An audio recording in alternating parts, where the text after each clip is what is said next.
नगर निकाय चुनाव में भाजपा को कांग्रेस ने रौंदा। 9 सीटों पर सिमटी भाजपा, मचा बवाल। मध्य प्रदेश में नगर निकाय चुनाव के नतीजे आ गए हैं। ये नतीजे बीजेपी के लिए जश्न नहीं बल्कि टेंशन बढ़ाने वाले माने जा रहे हैं। पिछली बार प्रदेश की सभी 16 नगर निगमों में कब्जा करने वाली बीजेपी को इस बार तगड़ा झटका लगा है। पार्टी के हाथ से 7 सीटें चली गई हैं। सिर्फ 9 सीटों पर जीत मिली है। बीजेपी ने पहले चरण में 7 शहरों में मेयर का चुनाव जीता था। दूसरे चरण की गिनती में आज सिर्फ 2 शहरों में जीत मिली है। कांग्रेस ने 5, निर्दलीय 1, आप 1 शहर में मेयर का चुनाव जीती है। जानिए बुधवार को सामने आए निकाय चुनाव के नतीजों की बड़ी बातें।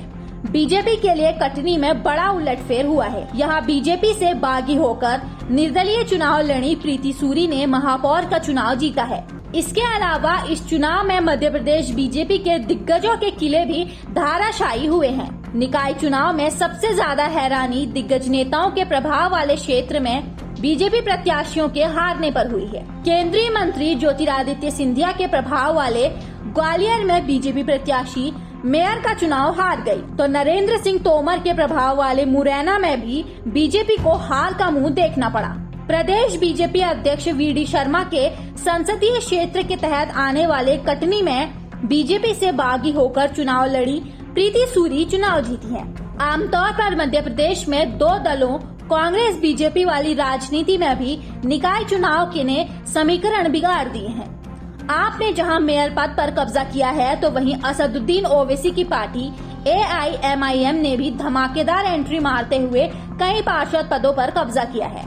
मेयर का चुनाव प्रत्यक्ष प्रणाली से करवाने का नुकसान भी बीजेपी को ही उठाना पड़ रहा है। जहां जहां भाजपा के मेयर प्रत्याशी हारे हैं, वहां निगमों में भाजपा के पार्षद बड़ी संख्या में जीते हैं। ऐसे में माना जा रहा है कि यदि कमलनाथ सरकार के महापौर का चुनाव अप्रत्यक्ष प्रणाली से कराए जाने के फैसले को शिवराज सरकार नहीं पलटती है, तो कई और निगमों में बीजेपी के मेयर बन सकते हैं।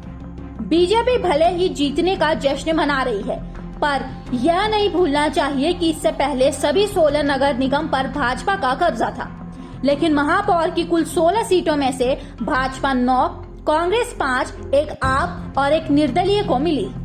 2014 में भाजपा का 16-0 से क्लीन स्वीप था। इस बार 9 पर रह गई है।